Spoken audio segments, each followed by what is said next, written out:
नमस्कार दोस्तों, मैं लक्ष्मण शर्मा आप सभी विद्यार्थियों का तहे दिल से हार्दिक स्वागत अभिनंदन करता हूं। अभिनव क्लासेज में आपका सभी विद्यार्थियों का एक स्वागत है। दोस्तों आज हम चल रहे हैं नया लेसन हमारा 3 फेज मोटर। इस 3 फेज मोटर को एक त्रिकला मोटर के नाम से भी जाना जाता है। हमने कहा दोस्तों इसका परिचय इंट्रोडक्शन के बारे में कि 3 फेज सप्लाई पर कार्य करने वाली मोटर को क्या बोलेंगे? 3 फेज मोटर। 3 फेज सप्लाई पर कार्य करने वाली मोटर को कहा जाता है 3 फेज मोटर। इस 3 फेज मोटर के स्टेटर में कितनी वाइंडिंग करेंगे? 3 वाइंडिंग। कितनी वाइंडिंग? 3 वाइंडिंग। इन तीनों वाइंडिंग को एक दूसरे से 120 डिग्री के फेज अंतर पर स्थापित किया जाता है। इन वाइंडिंग को किसमें जोड़ेंगे? स्टार अथवा डेल्टा में। इन वाइंडिंग को किसमें जोड़ेंगे?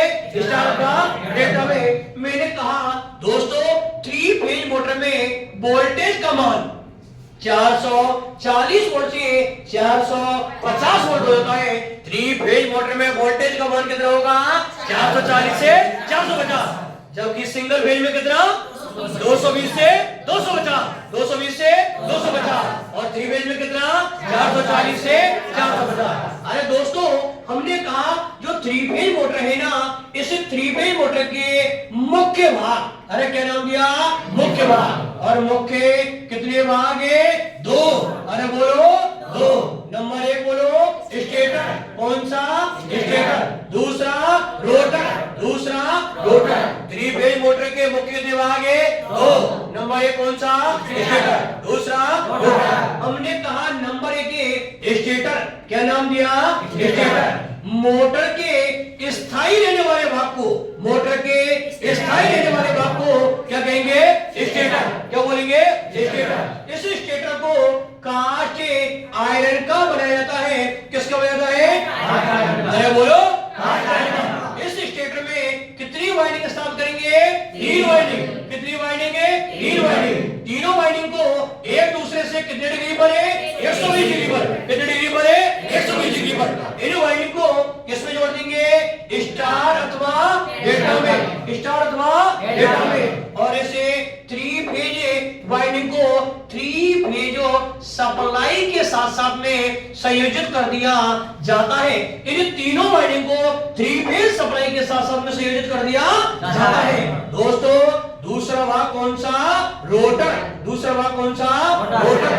मोटर के घूर्णन गति करने वाले भाग को कहा जाता है रोटर। मोटर के घूर्णन गति करने वाले भाग को बोलेंगे रोटर।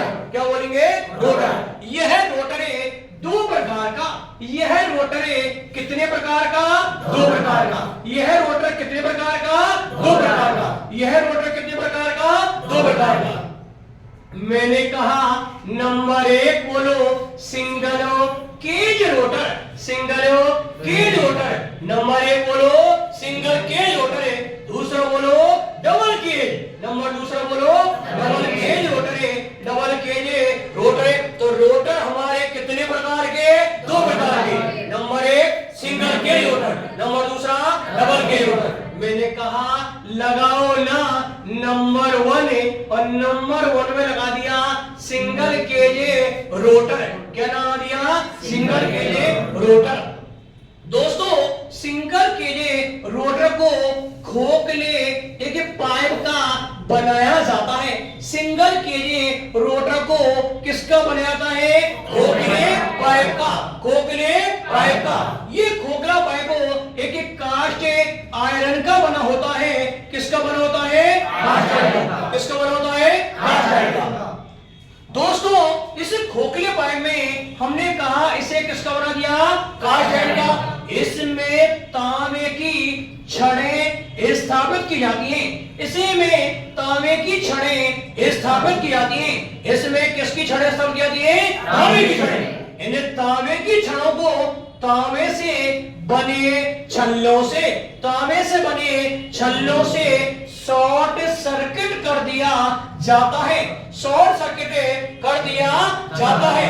शॉर्ट सर्किट कर दिया जाता है। और शॉर्ट सर्किट क्यों किया जाता है? लगातार एग्जाम में बारंबार क्वेश्चन पूछा है।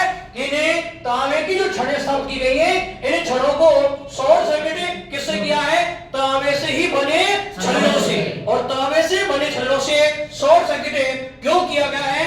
दोस्तों समान चुंबकीय क्षेत्र और समान चुंबकीय क्षेत्र स्थापित करने के लिए, समान चुंबकीय क्षेत्र स्थापित करने के लिए, अरे दोस्तों इन क्षणों को तिरछी स्थापित किया जाता है। इन क्षणों को कैसे स्थापित करते हैं? तिरछी। अरे हमने कहा ये खोखला एक पाइप ले लिया, एक खोखला एक पाइप ले लिया, और इस खोखला पाइप जो है ये कास्ट आयरन का बना हुआ है। किसका बना हुआ है? Cast iron. इस खोखले पाइप में तांबे से बनी छड़ें स्थापित की जाती है, तांबे से बनी छड़ें स्थापित की जाती है। इन तांबे की बनी छड़ों को तांबे से बने छल्लों से, तांबों से बने छल्लों से क्या कर दिया? Short circuit. क्या कर दिया? Short circuit. शॉर्ट सर्किट क्यों किया है? समान चुंबकीय क्षेत्र स्थापित करने के लिए। इन छड़ों को कैसे स्थापित किया गया है? तिरछी। इन छड़ों को समांतर क्रम में संयोजित तो नहीं किया, थोड़ा सा कैसा किया है? तिरछा। कैसा किया है? तिरछा। लगातार पूछ लिया एग्जाम में कि इन छड़ों को तिरछी क्यों स्थापित किया जाता है? तो दोस्तों समान चुंबकीय क्षेत्र, अरे इन्होंने कह दिया कि समान चुंबकीय क्षेत्र एवं समान टॉर्क, समान चुंबकीय क्षेत्र एवं समान टॉर्क प्राप्त करने के लिए इन छड़ों को कैसे स्थापित किया जाता है? तिरछी। इन छड़ों को कैसे स्थापित करते हैं? तिरछी। अरे इन्होंने ALP 2018 यहां से लेके आया क्वेश्चन को, और देखो कितना अंदर से लेके आया कि यहां पर ये छड़ें किसकी स्थापित की गई है? तांबे की।